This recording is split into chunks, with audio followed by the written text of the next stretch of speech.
Alors, est-ce que vous pouvez me dire la date complète d'aujourd'hui? 26 juin 2018. Oui, voilà. Et on est en quelle saison? Ce matin, Perrine Joly, neuropsychologue à la Pitié-Salpêtrière, reçoit une patiente qui se plaint de troubles de la mémoire. Effectivement, c'est les bons chiffres, mais il y a un petit peu de désordre. Après une batterie de tests neuropsychologiques et de nombreux examens cliniques, les médecins vont tenter de savoir si elle souffre ou non de la maladie d'Alzheimer. Je vais les toucher un par un, dans un ordre bien précis, et je vous demanderai de toucher les mêmes. Regardez bien. En France, près de 900 000 personnes sont atteintes de cette maladie neurodégénérative. Troubles de la mémoire, perte de l'orientation, difficulté à s'exprimer ou à se mouvoir.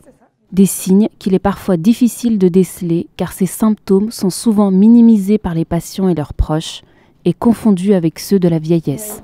Il y a des petites erreurs ici. Un examen TAP-IRM est alors indispensable pour compléter le diagnostic. Je vous injecte ça, puis on va dans la machine dans 5 minutes. D'accord ? Pour cela, les médecins injectent des marqueurs radioactifs aux patients.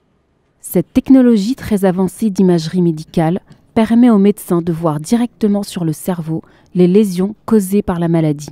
Dans la maladie d'Alzheimer, il y a certains territoires cérébraux et du cortex cérébral qui fonctionnent moins bien et qui vont fixer moins bien le produit qu'on aura injecté. Voilà. Donc on s'en sert comme outil diagnostique tous les jours chez des patients pour lesquels cette maladie est suspectée. Mais une telle machine coûte évidemment très cher. À la Pitié-Salpêtrière, on a eu la chance d'acquérir cette machine en 2015 grâce à l'intervention, très clairement, et le support financier de la Fondation pour la recherche sur Alzheimer, qui nous a permis, grâce à des dons, d'acquérir la machine et de pouvoir l'utiliser à la fois en recherche, mais également en clinique. La Fondation pour la recherche sur Alzheimer, qui siège au cœur de la Pitié-Salpêtrière, aide également à financer de nombreuses recherches pour tenter de prévenir la maladie. Parce que si l'on peut en ralentir la progression, on ne peut pas encore en guérir. On a des médicaments aujourd'hui qui agissent sur les lésions. C'est très important, qui agissent sur les lésions, mais qui n'agissent pas sur les symptômes. Mais probablement, c'est parce qu'on essaie et on utilise ces médicaments chez des gens qui sont trop avancés dans la maladie. Il faut empêcher que ces maladies se développent. On a montré par exemple que si on arrive à retarder ne serait-ce que de 5 ans l'entrée dans la maladie, on diminue de 50% le nombre des patients. Par exemple, en France, si on arrivait à décaler l'entrée dans la maladie, le nombre des patients touchés par la maladie passerait de 800 000 à 400 000. Établir un diagnostic précoce, plusieurs années avant même l'apparition des symptômes, c'est l'une des nouvelles pistes de recherche financées par la Fondation. Mais pour cela, il faut identifier tous les marqueurs d'Alzheimer. Cela permettra peut-être dans le futur de détecter la maladie grâce à une simple prise de sang ou un examen de la rétine.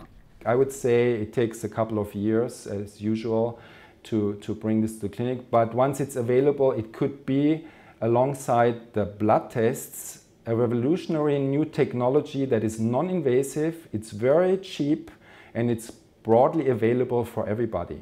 So with these tests like blood-based biomarkers and amyloid retina scanning, we hope to provide a screening test for people. So we can do broad screening in a population that is aging to identify everybody who is at risk to develop Alzheimer's disease. Prévenir la maladie d'Alzheimer pour mieux la guérir, c'est l'objectif et l'espoir des médecins.